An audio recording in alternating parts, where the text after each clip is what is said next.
How many of you in the school this year, you've heard, you've seen, but somebody in this school, not you, but you have seen or heard a classmate talking about or entertaining the idea, and I need you to be honest. How many of you in this school this year, you have heard one of your classmates talking about or pondering the idea of maybe committing suicide and ending your life? Raise your hand. Hold those hands high. Hold them high. Because every one of those hands right now represents a heartbeat in this school.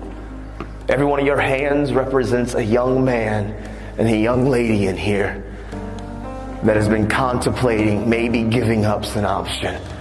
Maybe they feel like life's just too difficult and too tough, and they feel alone and they feel isolated, and they've seen it on social media and they've seen it on TV, and they've got the idea that maybe I should just end my life. And I see tears and I see the emotions because I know it's real. And I want all of you that pick on kids and how you treat people and how you are tearing people down, you need to realize how you are treating us is causing some of us to think that possibly ending our life is a solution. Your words hurt us. And you know what the truth is? A lot of you wear masks and you treat people a certain way. But the truth is you hide behind your mask because you probably have battled suicidal thoughts yourself. And so you mask it and you act like your skin's thick.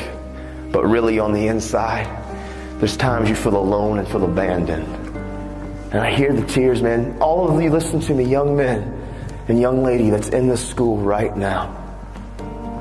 Any of you that have been contemplating and you've actually thought about maybe I should just end my life, I would be the very first one to look at you face to face and tell you very boldly but very matter-of-factly, don't you dare die.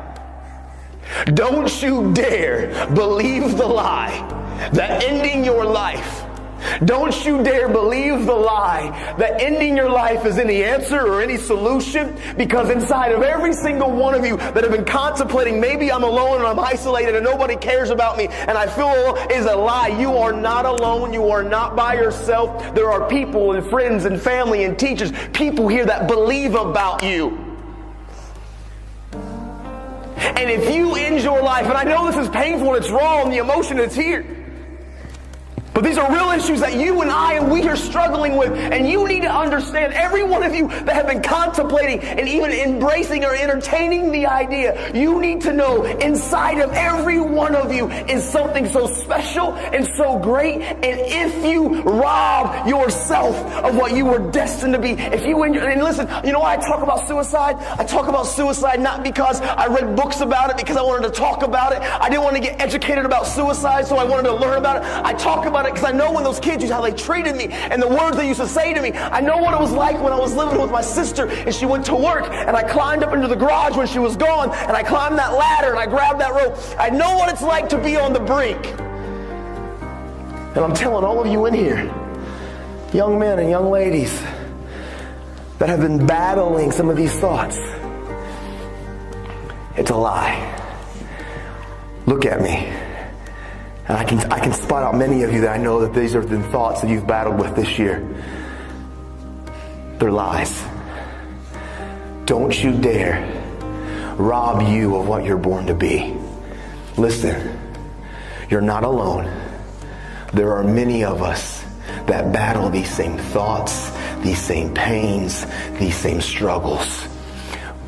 But inside of every one of you, I promise you, if you believe the lie and actually try to take your own life out, you're robbing this community, this school, your family, and you're robbing yourself of what you were destined to be. Because inside of all of you who are battling the ideas of giving up on life, you're robbing. Some of you are born to be doctors and scientists and teachers and entertainers and musicians and radiologists and social workers, counselors. Some of you are born and destined to do amazing things that can impact and change this world. And if you believe the lie and you let the life and the world try to take you out, you are robbing us of what you were born and destined to be. Listen, my little girl, I have a little girl that's 18 months. In the future, she could get sick and have some disease. And maybe you're the one that's born and destined to create the cure. And if you end your life and you rob us of what you were born to be, I need you.